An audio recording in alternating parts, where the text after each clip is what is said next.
This is a program of the Adventist Bioethics Consortium. And if you're new to the consortium, we welcome you to go to the website adventistbioethics.org.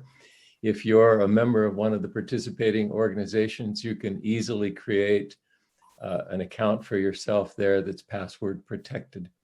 If you're not a member of one of those organizations and would still like to be part of the bioethics organization, just let me know by emailing us at bioethics@llu.edu. That's Loma Linda University, bioethics@llu.edu, and we'll work with you on that. Leading this series of 3 and having put a lot of the organizational work into it is Dr. Grace Wee. Dr. Wee is a pediatric intensivist. She teaches medical students here at Loma Linda University and has a regular practice in the hospitals. She's also the owner of a Master of Arts degree in ethics, and she leads our clinical ethics service for our hospital system.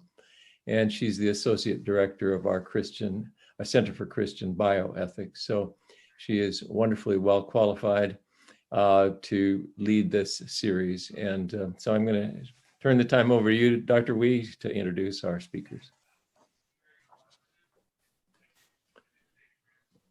And we are not hearing you, so there may be a mute button on. I'm so sorry about that. You would think I would know this by now. Thank you so much, Dr. Winslow. Welcome, everybody. Really appreciate you joining us.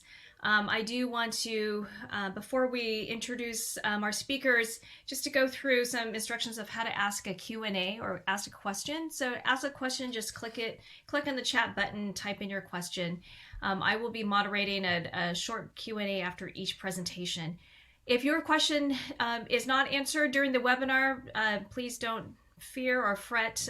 We'll be forwarding the questions on to the presenters for them to provide some written responses that will also be posted on our website. So without any further ado, I'm so pleased to present introduce the first presenters, Christian Taylor and Tammy Harbour, both from AdventHealth Orlando. Christian is the senior chaplain for the campus and also works with oncology. Tammy works with the clinical transition unit, the cardiac unit, and also with palliative care.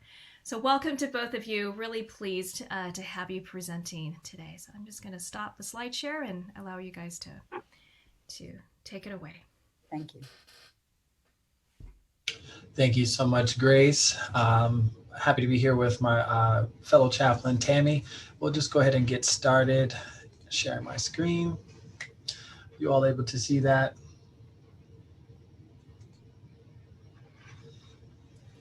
All right, so our presentation today is about a whole person approach to sickle cell care under the theme of practitioners of dignity. This is designed for healthcare workers, caregivers, physicians, chaplains, anyone who works in the healthcare setting, and just getting some information about sickle cell and the importance of how to approach it in a whole person way.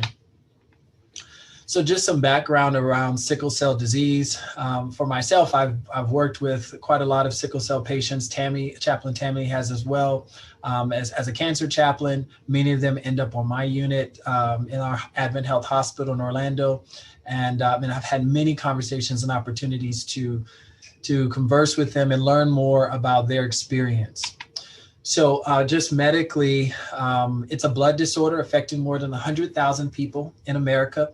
But this is probably around more than 400,000 people in the entire world are experiencing this disease. Presents mostly with vaso-occlusive crisis. You have these crescent-shaped red blood cells that kind of clog in the limbs and different parts of the bodies headed to organs, and they cause harm and excruciating pain in those parts of the body. And then the pain intensity during crisis is considered among the top contenders of chronic pain, up there with kidney stones and childbirth and so many others. And yet at the same time, when it comes to sickle cell care, it's been mostly inadequate compared to many of the others. The question is, why is this? I would love to be able to present this in a way that just doesn't talk about me as a caregiver experiencing these types of patients, but introduce you to one of our patients, Tammy and I's. Her name is Yashonda Sparrow. Yashonda has been very willing and eager to be able to share her story, and will, through this presentation, hopefully give you a peek into her shoes and her experience and her story.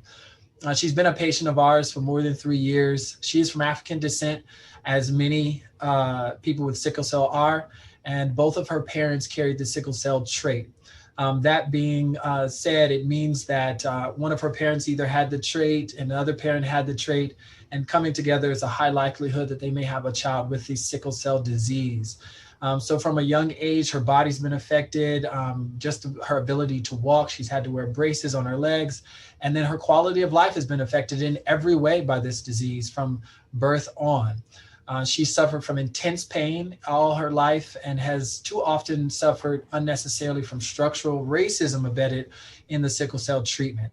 There is a huge need to address the way that this disease has been kind of couched in the cultural context of race and racism in this country, especially in the healthcare context. In Yashonda's own words, sometimes I'm in pain, and they tell me I'm not in pain. It can feel like your whole body is in knots.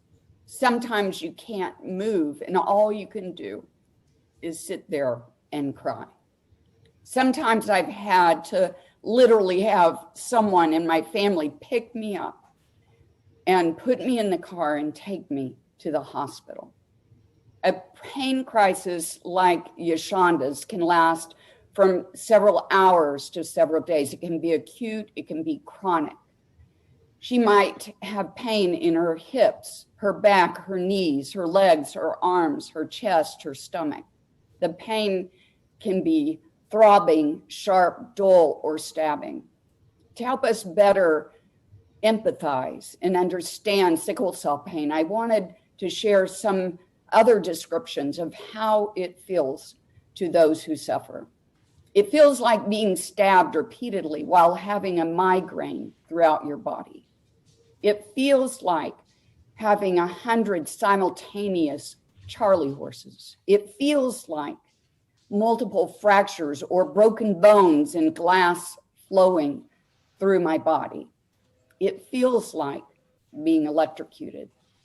In the voice of Yashonda, sickle cell pain is real. It impacts not only the quality of life, but also the length of Yashonda's life. Even though modern science has improved the mortality rates for children, adults on the average only live into their 40s. It affects also mental and emotional health. Research documents such things as increased anxiety, depression, social withdrawal, aggression, poor relationships, increased family stress, the lack of support, feelings of hopelessness, helplessness, and frustration.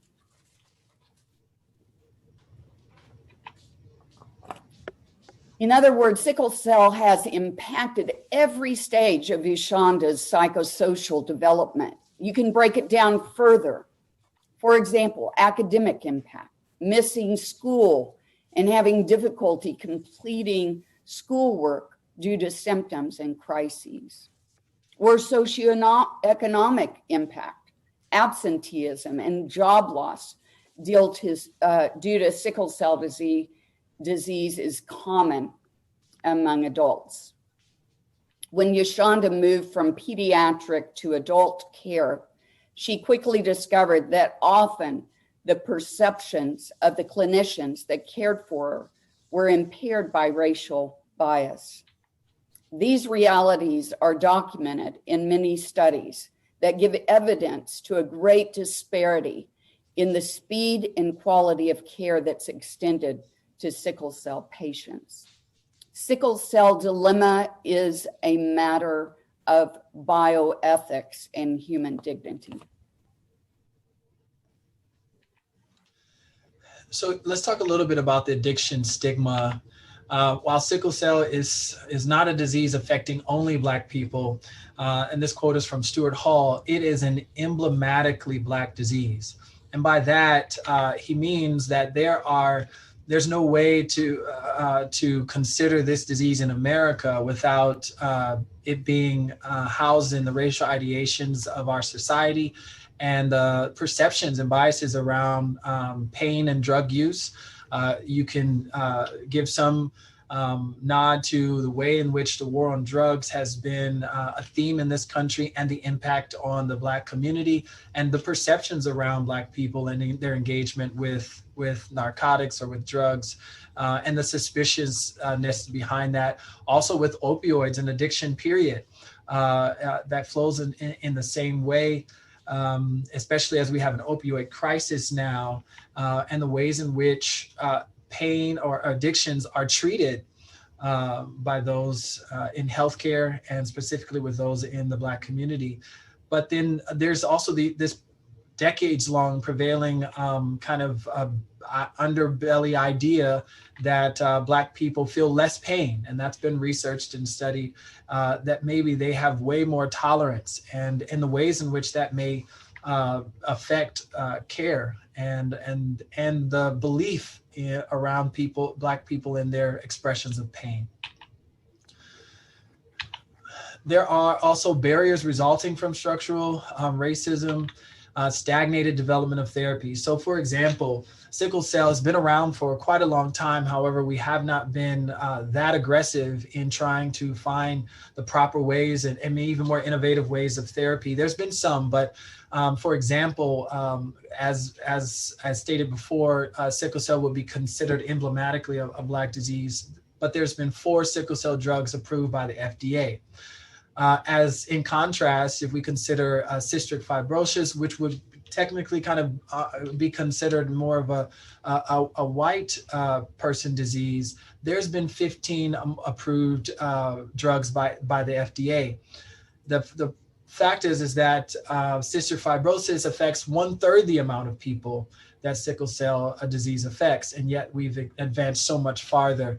And there's those backdrop reasons behind that we have not found enough either funding, research development, and just attention to this disease. There's also the reduced access to high quality care. And when a person has these type of labels, like Yashonda, who has experienced in her life, where she's been labeled a sickler, and there's a kind of a derogatory tone to that title that comes with this identification of maybe a difficult patient or a drug seeker, someone who's going to be manipulative or lying or trying to abuse the system in order to feed their either addiction or in some way their own nefarious ideas and desires. But these labels distract away from really being able to approach the full belief in that patient.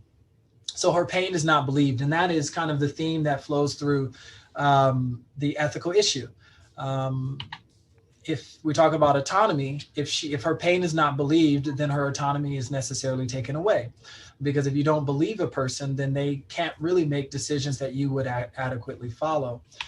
Beneficence, if you're not believing a patient, then that good is going to be withheld, and that good may be the proper pain medicine that they are requesting, or it's delayed, and good withheld or delayed is going to be in conflict with beneficence. Distributive justice, other patients receive timely pain resources. Many of my sickle cell patients are on cancer units, and they know they're aware of maybe some things that are happening in other rooms, but in contrast, they're not experiencing themselves. And then malfeasance, unnecessary prolonged pain equals psychological, spiritual, and physical harm. And so we're in conflict with these very foundational bioethical principles. As we close, I wanted to speak about being practitioners of dignity. Dignity being that inherent worth that all humanity by virtue of being created in the image of God, something that cannot be removed or taken away by any circumstance or situation. Dignity is not only, though, a state of being, it's also a practice. We're all called to be practitioners of dignity. Dignity is experienced through understanding, through seeing the story of another. Henry Thoreau once said, "Could a greater miracle take place than for us to look through each other's eyes for an instant?" In closing, we are just presenting a simple but intuitive approach to whole person care. We're using the acronym ALERT, A, assessing, collaborating with the patient to assess their needs. L, listening, understanding a patient's history of sickle cell disease and its treatment, and becoming familiar with the current treatments and dosages being administered for pain management as a starting point for providing care to that specific sickle cell patient, because everyone is different what they respond to. E, education, advocate and initiate ongoing education to the clinicians and caregivers, inculcating a culture of dignity in the whole person care of sickle cell patients. R, respect, treating patients with dignity and respect when treating pain with the best means possible. T, teamwork, assessing the larger psychosocial spiritual needs for support through referral and resourcing. In conclusion, we want to conclude with Yeshanda's own words, her hope. The thing I realize with sickle cell is never let a person tell you that the pain you feel is not real. People die every day from sickle cell. It is real in every way. There are many sickle cell warriors who have their own story to tell. We just want to be heard. Our voices matter too. Thank you. Wow, thank you so much. I think it's very powerful, especially when we really let a patient tell their story in their own words. I love the discussion about structural racism. We have a question from Dr. Carr, just relating to autonomy. And Dr. Carr, if you want to unmute and add a little bit more to your question, feel free. So he's asking, is autonomy something anyone can take or give another? And I'm assuming that, go ahead. Well, I recall sitting in an ethics consult one time at Loma Linda, and the physician was actually rather fussing about after we gave patients autonomy, they started demanding all these things. And I couldn't bite my tongue and wanted to make sure he understood. We didn't give patients anything. They come to us with autonomy, and it's our job to respect that autonomy. That's right. Another very quick illustration, sitting in the office with Jim Childress one time, and I referred to autonomy. And he's not a man to respond with much passion or vigor, right? He's a very calm sort of fellow. And he just about came out of his chair and almost swore at me, because it's not about autonomy, he said, Mark, it's about the patient. And the principle, he said, is respect for autonomy, not autonomy. That's right. Boy, did he get fired up. And when Jim Childress gets fired up, it kind of sticks with you. Yeah. No, definitely. I appreciate that. And I think that's the kernel of it, the respecting that person's autonomy. Because they can walk out, right? They can still exercise their autonomy. They can still make their own choice. However, they're hoping that by your respect, that their autonomy will be in line with your care. Yeah, I appreciate that. One last question. What can you say to the clinicians who are worried about giving such high doses of narcotic pain medication, who truly want to treat pain, who believe that their pain is real, but they don't understand or they feel uncomfortable with the types of dosages of medications. I am working with a hospitalist, Dr. Gomez, and they have been implementing a new protocol of care, a more aggressive approach to getting on top of the pain right away. And it has been, we've already seen, and it's just been a few months that it's been implemented at AdventHealth, and the campuses where it has been implemented, we've seen less length of stay, less hospitalizations. I would also just, oh, go ahead. I would also just add, anywhere that there are sickle cell patients, oftentimes they're going to be frequent flyers, whether in a clinic or in the ED, or even on specific inpatient units. I think one of the best things that a physician can do is really get to know them. The more that they can, get to build that relationship with them. And that starts with believing them first, and then kind of like building that trust. And then that will make it easier to make those judgments as to, what you're actually seeing. And the numbers don't support high addiction in this community at all. The numbers actually more reflect that they are more concerned about their own risk of addiction as patients, and they want to make sure that they're judicious with that too. Thank you so much. I love that presentation. Really, really appreciate that. I wish we had time for more discussion, but we're going to go ahead and go on to our second presenter. Just as a reminder for those of us who are on, if you want to ask a question, just click on the chat button and ask your question. If we don't get to it, the questions will be forwarded to the presenters for them to answer and posted on our website. All right, I want to now introduce Keren. Keren Tanguay is a PhD candidate at Ohio State University. She's also finishing up her clinical ethics fellowship. She's in the second year of a clinical ethics fellowship with OhioHealth.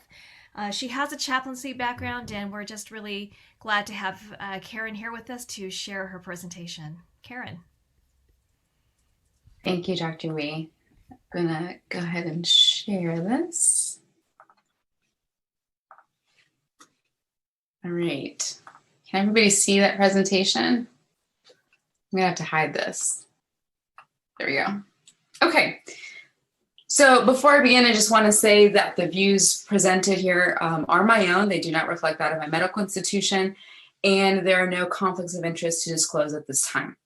So in this segment, we're going to be talking about time of death and whether that really is the end of patient care. By the time this presentation is over, I hope that we have a greater awareness for and feel a little better equipped to respond to the needs that may rise up both for patients and families after patients die. So I want to go ahead and start with a case study that I think illustrates some of the care needs that can come up after a patient has died. So the patient was an unidentified trauma patient. She came in and was suspected to be brain dead.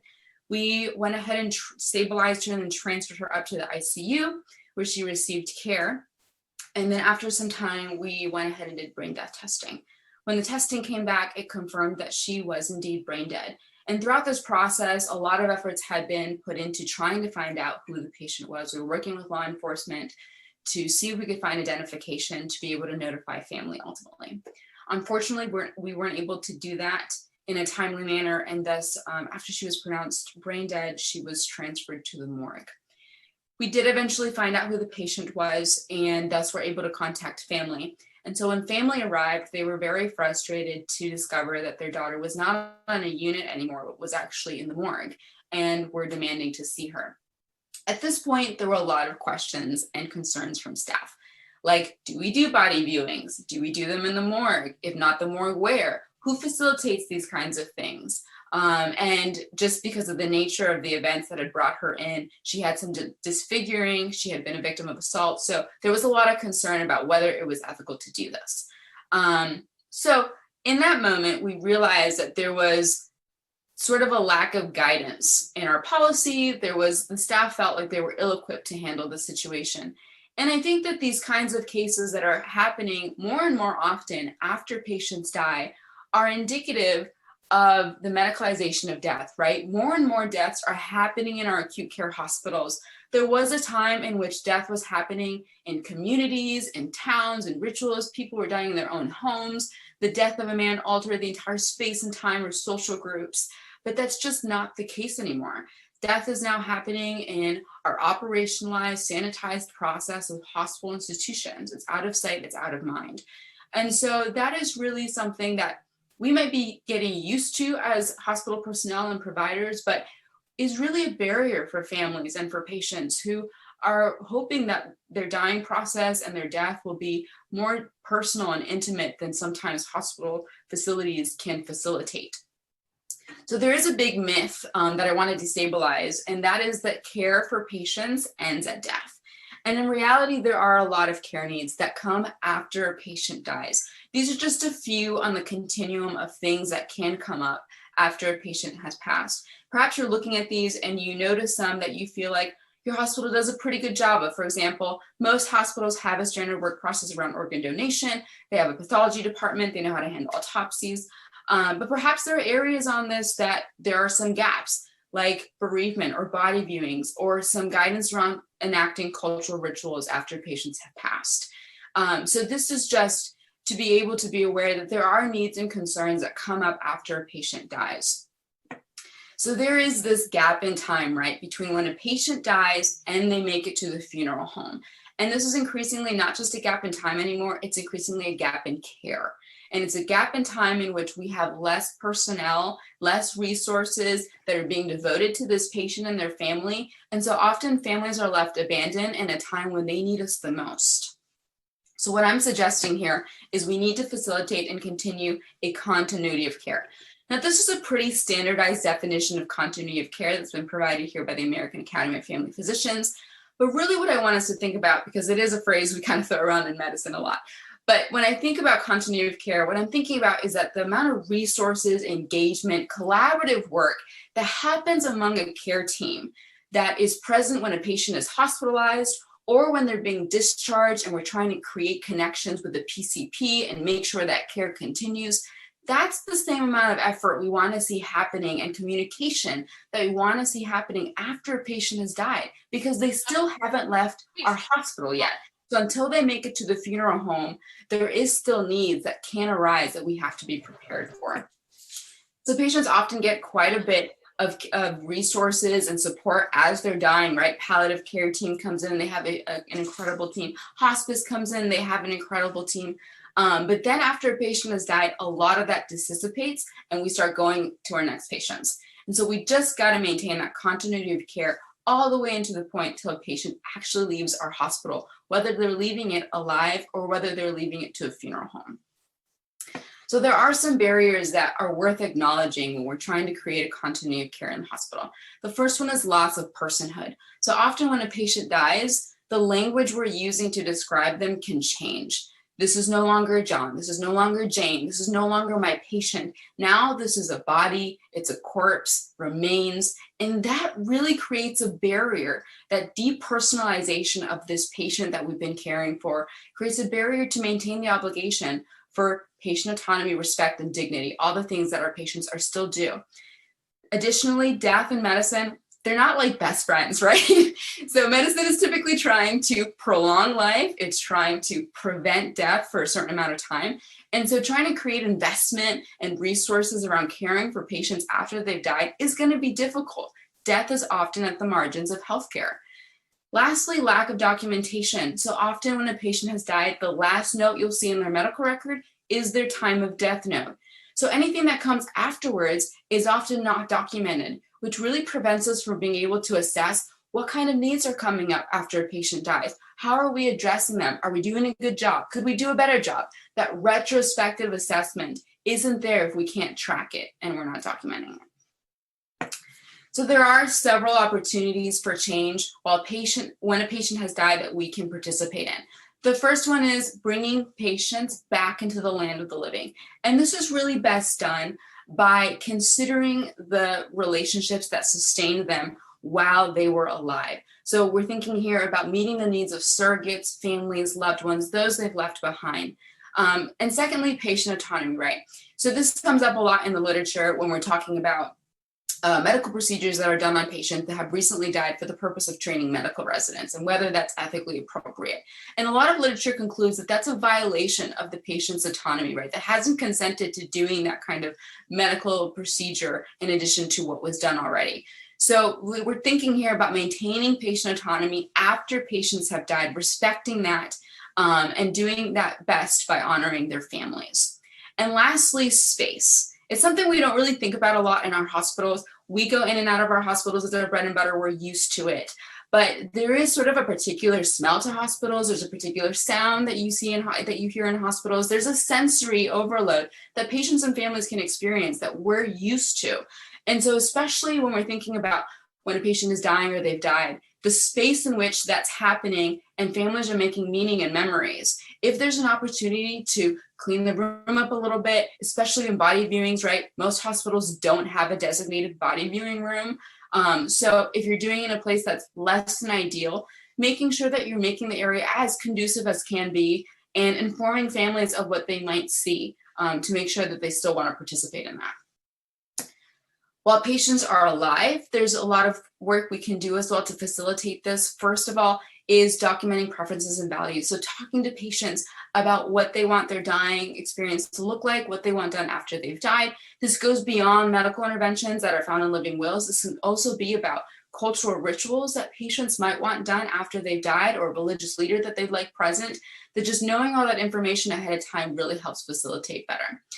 Additionally, it's important to know what kind of patient demographic your hospital is serving. So if there are religious traditions in your community that you're treating, to be able to know what are their beliefs about death, what are their beliefs about dying? Is there some rituals and beliefs that are typically done that we could help facilitate happen when they are our patients? So for example, we care for a large Muslim Somalian group in our community, and they have beliefs about how much time is allowed between a patient dies and they're buried. And that can be challenging sometimes, especially if it's a coroner's case. There are some complexities to that. But having all that information is really important. They also do some cleansing rituals before a patient is moved out of the unit, and we've been able to facilitate that in some instances. So the more information we have about patient preferences and their values, the better. Lastly is knowing what kind of policy exists in your hospital to guide providers and care teams about questions that may come up after a patient has died. So what does your policy speak to? What does it not? Are there gaps that need to be filled there? So really no one specializes in dead patients in our hospitals, but this doesn't prevent questions about deceased patients from emerging and needing to be answered when they do come up. So I want to end with the case that I briefly discussed earlier. So when this came up, there were really a lot of questions that needed to be answered. And one of them was, what is a reasonable amount of time to wait for, number one, identifying the patient, and number two, waiting for a family to arrive? And that has a lot of other concerns that need to be considered. For example, how many ICU beds do we have? How many ICU staffing individuals do we have to manage those beds? How many patients do we have needing an ICU bed? Are there other units that we could sort of flex patients around until we identify who this patient is and allow for more time for family to arrive? Additionally, body viewings, this was a hot one for a lot of staff because of the fact that she was a victim of assault. She did have some disfiguring and some injuries physically and visibly on her. The staff really felt like if that was my daughter, I would not want to see her like this. If that was my daughter, that's not how I want to remember her. But really the golden rule about wanting, what is done to others to be done to you is misapplied here, because ultimately that's not our daughter. It's their daughter.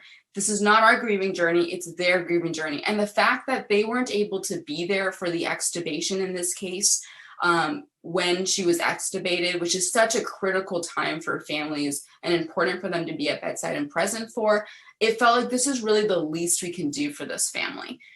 So we did do as much of an informed consent process as we could, right? We let them know there are things you're going to see that you're not used to seeing on your daughter, and let them know about the accident and what they might be seeing. She did have the intubation tube still in because she was a coroner's case.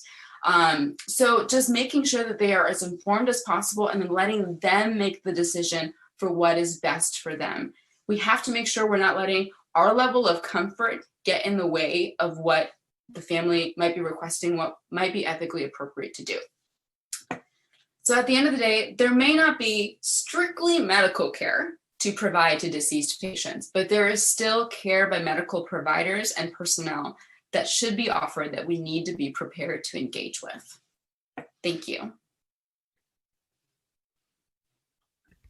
Wow, thank you so much, Keren, for that. I would have to say personally that this is not a topic that I've given much thought to. I do want to say that in my clinical experience, a couple of the experiences that have really stayed with me was when a patient who'd been our patient in the ICU for about 6 weeks passed away. So prior to her passing, something that we do in our pediatric intensive care unit is that we record the heartbeat, and then we put the heartbeat inside a teddy bear, and then we're able to present the teddy bear to the family. And so the family chose it was only, two family members who chose to be with the patient as she passed away, but it was very moving for us to be able to present this teddy bear to the patient's mom. And it was sort of a ritual for us as staff because we were also grieving her loss too. Wow. So thank you for that. Just a couple of questions here. First one, how does the chaplain's role change after a patient has died? It's a great question. So it really depends on every hospital's decedent care offices and the roles that they've designated for that, right? Because decedent care offices are run by a number of different individuals in different hospitals. Social work sometimes houses them, sometimes it's housed within pathology, sometimes it is housed within spiritual co and pastoral care. So depending on what your role in any given hospital is, some of these questions fall more in pastoral care. And in this instance, I was a chaplain when this case came up. Because we didn't have a standard work process around this issue, they really did lean on pastoral care to give some insight as to what to do. Ethics was also involved, as well as some other individuals and stakeholders. But the chaplains did end up were the ones that facilitated the body viewing, even though it wasn't something that we were super accustomed to doing, and it wasn't something that came up a ton. So yeah, it definitely depends on the role in each hospital. I'm just reading from the comments here from Hendrik, who is a chaplain here at Loma Linda. Here at Loma Linda, we, the chaplain and the nursing leadership, work together to determine whether or not viewing the body is appropriate. We consider a number of factors such as cause of death, the condition of the body, infectious risk, etc. The most recent I had was 3 weeks ago. Nursing staff was in constant communication with family even after the body was sent to the morgue and retrieved at the time agreed with the family to do the viewing. And Hendrik, feel free to jump in here, but I can imagine with COVID, it's been additionally much more difficult to provide care after the passing of a patient.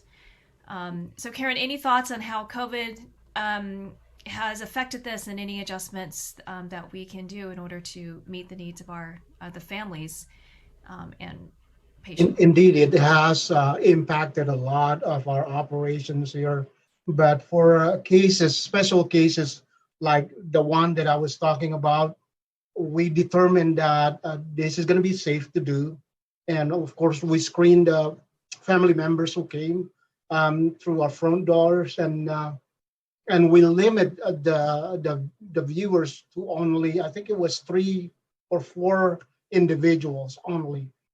We brought the body back from the morgue to the former patient room. Of course, that's another constraint factor that we have to manage. At that time, the room was empty for the rest of the day. We had no admission, so we're able to facilitate that. And the family, even though they were sad, they were so appreciative of what we did to them. So.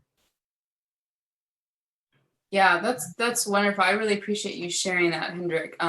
Especially now with COVID, with families sort of not being able to be there during the entire hospitalization as policies have changed with visitation and things like that. It is challenging to sort of facilitate these things. In this case, this was also a coroner's case, as I mentioned. So we were thinking about how long it was going to be before the family actually could have the body and actually do that proper closure. And so with the coroner involved, we knew that could be several weeks.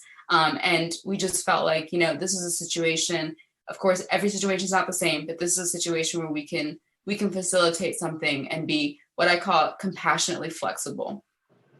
I've had that experience as well when I was in the emergency department. And the sheriff actually was there. It was a homicide. They allowed the family, this was back before COVID, a number of years ago. They allowed the family to just go inside, but with their escort, of course, they prohibit the family from touching the body, but they allow them to come in for identification purpose. And I think that's, you mentioned about that. It's really important that family has the closer, yes, that's my son, yes, that's my daughter, and whatever relationship they have with the deceased. Yeah, thanks for sharing. Thank you so much for sharing, Hendrik, and Keren. Thank you for a wonderful presentation. Really appreciate it. Yes, thank you.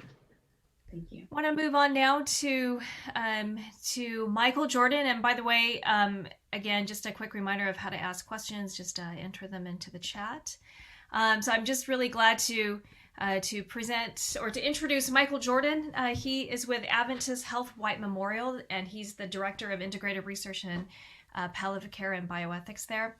I have personally had many great conversations with Michael and always appreciate his wisdom and insight. So really happy that you're able to be here with us. Thank you so much, Michael. Dr. Wee, thank you very much.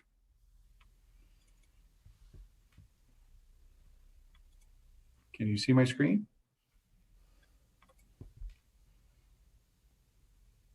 Is my screen being shared? Yes. Great. So again, thank you, Dr. Wee. I'd really like to thank the consortium, Dr. Wee and Dr. Winslow, for your graciousness and the opportunity to participate in these topical discussions that affect the Adventist and healthcare communities.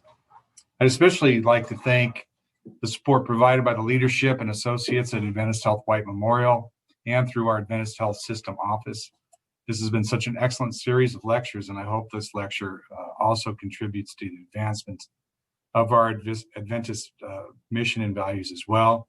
And I think Keren's topic was really timely, especially related to this. I think it's also important to understand the impact of death of patients on the caregivers themselves, not just the families that are affected by the deaths. The topic I'll be discussing today is about ought healthcare organizations support the empowerment of nurses in the development of care decisions at the end of life. In Florence Nightingale's well-known work, Notes on Nursing, she wrote, the very first requirement in a hospital is that it should do the sick no harm. As nursing has progressed from Nightingale's time, nurses have had the opportunity to improve care through advanced education and training. And the result of advances in nursing, though, have not kept pace with the changes in organizational and hierarchical structures in healthcare organizations, which has resulted in moral distress in nurses. Moral distress among nurses has existed in part because of the hierarchical and bureaucratic nature of healthcare organizations. For over 150 years, healthcare organizations have been physician-led and separate from the organizational structure. Nurses are in less powerful positions in the healthcare hierarchy, and in the case of moral distress at end of life, this hierarchical relationship has limited the ability of nurses to voice moral concerns, thus increasing moral distress.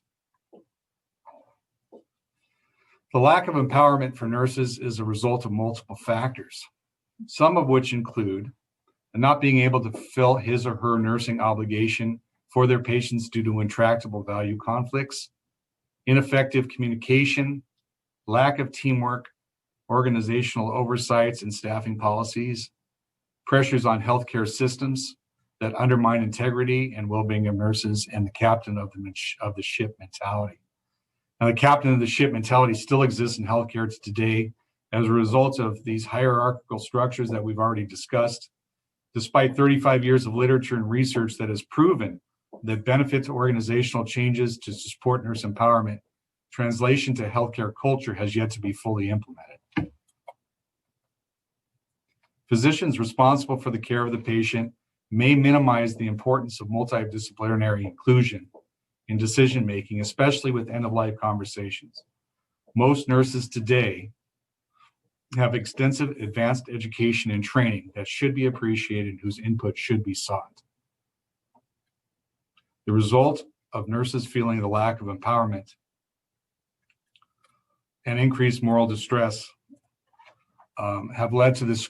The result is a quiet crisis, which is the nurses' intent to leave. So in 1984, Andrew Jameson, a colleague of Dr. Winslow's, matter of factly, defined moral distress as occurring when a nurse knows the morally correct action to take, but is constrained in some way from taking this action. The ethical dimensions of practice and concerns related to difficulties upholding professional values, responsibilities, and duties creates moral distress for nurses.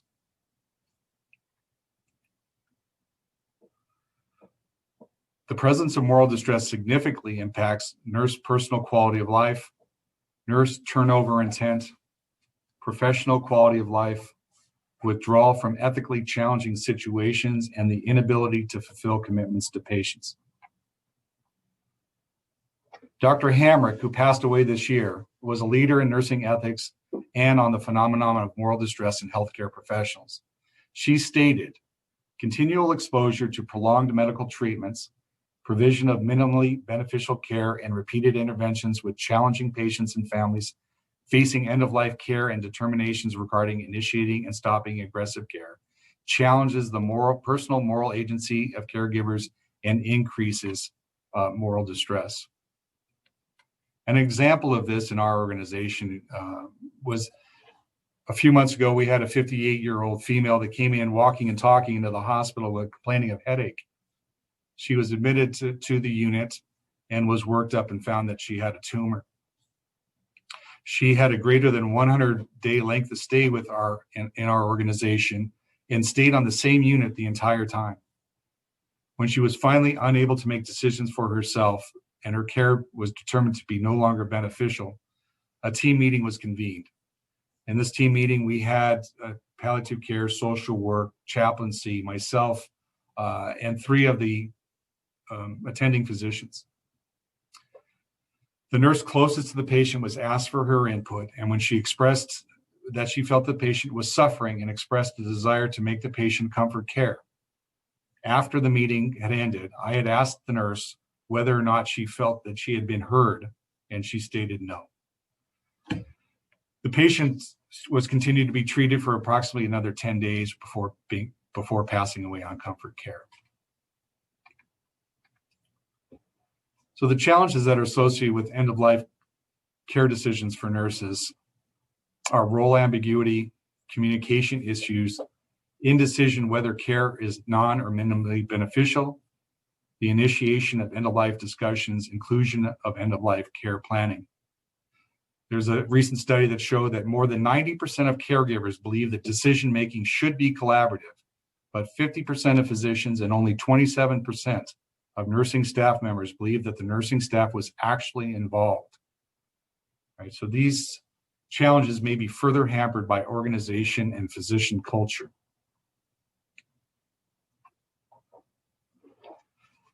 Opportunities with end-of-life care inclusion of nurses include the understanding that nurses are the primary care providers to the patients.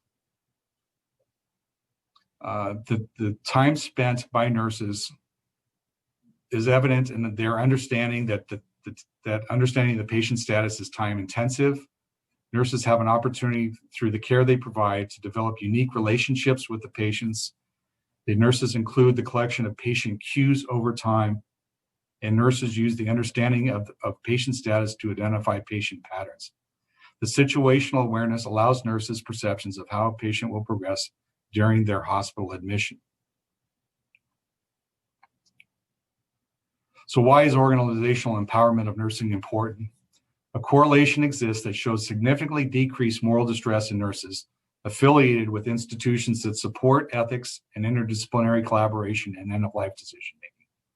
A nurse's moral agency should be incorporated into the hierarchy of medical treatment decisions to reduce moral distress, and healthcare organizations have an obligation to act morally and ethically regarding patients, providers, and the community. Organizations should provide access to opportunity, resources, information, support, and sources of both informal and formal power to support nurses. An organization should provide a culture that promotes a sense of perceived meaning, competence, self-determination, and impact, should encourage nurse autonomy and full scope of practice, expression of the value of nursing, inclusion of nurse decisional involvement in patient care, and fostering a collaborative nurse-physician relationship. We understand that divergencies between nurses and physicians exist. These may be due to differences in ethics education, varying focus in patient care, implicit or explicit hierarchy, and direct exposure to patients. Organizations should develop a culture of inclusion. It is ethically imperative to include nurses in end-of-life care planning. So some of the things organizations should think about doing are implementation of emotional wellness activities such as resilience rounds or Schwartz rounds, the ability to facilitate opportunities for open dialogue regarding ethical dilemmas, and providing access to clinical ethics experts and ethics educational opportunities, and the provision of ongoing monitoring and routine assessment related to moral distress through debriefings and surveys. So the benefits of including nurses where there's interprofessional collaboration. Nurses benefit through increased job satisfaction, improved morale, increased enthusiasm, retention of personnel, reduced burnout, reductions in absenteeism, and increased self-esteem. And the organizations benefit through the decreased length of stay, cost reductions, enhanced coordination of care, decreased readmission rates, increased patient satisfaction scores through their families, and increased nurse retention and associate satisfaction. So the question that begs, ought healthcare organizations support the empowerment of nurses in the development of care decisions at the end of life? Again, I want to appreciate the work that the Adventist Bioethics Consortium is doing, and always the support of Dr. Winslow and Dr. Wee, and I'm open for any questions that anybody might have. Thank you for letting me present today. Thank you so much for that, Michael. Really appreciate that. One thing that I noticed in your slides, I did have a quick question about. You mentioned resilience rounds. So I think at Loma Linda, we're familiar with Schwartz rounds, which is a multidisciplinary forum that allows us to discuss difficult topics or our reactions to patient care topics that are difficult for us to emotionally process. But resilience rounds, I'm not sure I'm familiar with that. Can you describe that a little bit more?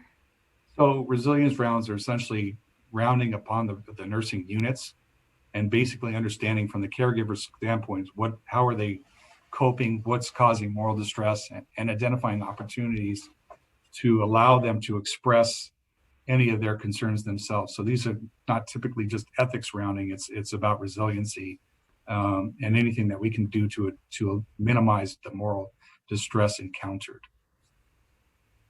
Wonderful, thank you. There are also some hospitals that have pursued magnet status. Magnet status is a designation from the American, I think it's Academy of Nursing, or American Association of Nursing, AN. I forget the exact initials. But just speaking from Loma Linda, both the medical center and the children's hospital recently was able to achieve magnet status. I can say from firsthand experience that it's really, I think, helped with nursing empowerment. Is that something that Adventist Health at White Memorial is pursuing, and do you think that has a role in nursing empowerment? So currently we have a shared governance model at the hospital. We are not actively pursuing magnet, but we are a recent Malcolm Baldridge Award winner, which is the highest award any business can receive in the United States, and that's presented by the President of the United States. And I think that goes back to just about how we treat each other and our organization, our community, and that we make sure that we do look out for each other and empower staff to address some of the needs that we have.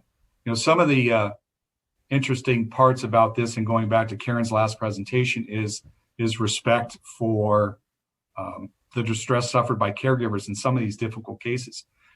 we really established a relationship with this patient that was a case presentation because she didn't have any local family. So we were her family. And these nurses and the rest of the staff really bonded with her. So we did take the opportunity to go back and close the room off that she had spent her time in, and actually had a memorial service for her in her honor for the staff a couple weeks after she passed away. So I think there's some interesting ways that we can help to address moral distress and increase resilience in our staff that don't take a lot of effort, but certainly mean a lot to the staff. I love that. Yeah, the idea of making sure that the staff are able to mourn patients that they care for. There is a question about resilience rounding that we just discussed briefly. Resilience rounding is great, but these nurses pretty much have no time. How to get around that and improve intentionality? That's a really good question. I don't have a complete answer to that, and that's one of the things that we're working on here at the hospital is what can we do to increase resiliency with minimal time. So we do bring some things up to the units, like a tea cart, some snacks, and we've intentionally created some safe space so that the nurses can take a few minutes and not have to go too far to do that. But certainly more can be done. Yeah. Another question, how realistic is it for hospitals to implement regular interdisciplinary meetings to address the needs of patients? I'm sorry, what's the question again, Grace? It is around implementing regular interdisciplinary meetings to address the needs of patients. How realistic is for a hospital to do that from an organizational standpoint? It's my opinion from an organizational standpoint that it's imperative that we create that time and routine to do that. We do that here. We have multidisciplinary rounds every day. And then we take additional forums as well, such as Bioethics Committee, to discuss specific cases, and Schwartz rounds also to support staff. But multidisciplinary rounds, in my opinion, are imperative to get that done to make sure that there's empowerment for the staff, that patient outcomes are improved, and that we basically make sure that our processes are functioning as at high level as possible, so that we are serving the needs of our community as well as our associates. Yeah, I really love that. We do multidisciplinary rounds, at least when I'm on service in the ICU too.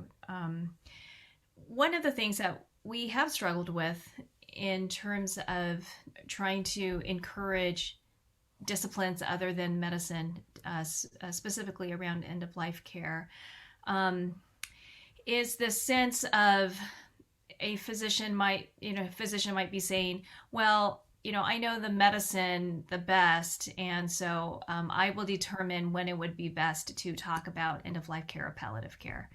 Have you come across this feeling, and what have you found to be helpful in order to work with practitioners or clinicians who feel like this? So this is one of the challenges that brought up this topic, is that I think it's very important for us to be very intentional. We're a teaching hospital as well, so we start with the residents, and we make sure that I want to make clear that the moral distress that's encountered by nurses also is happening with physicians.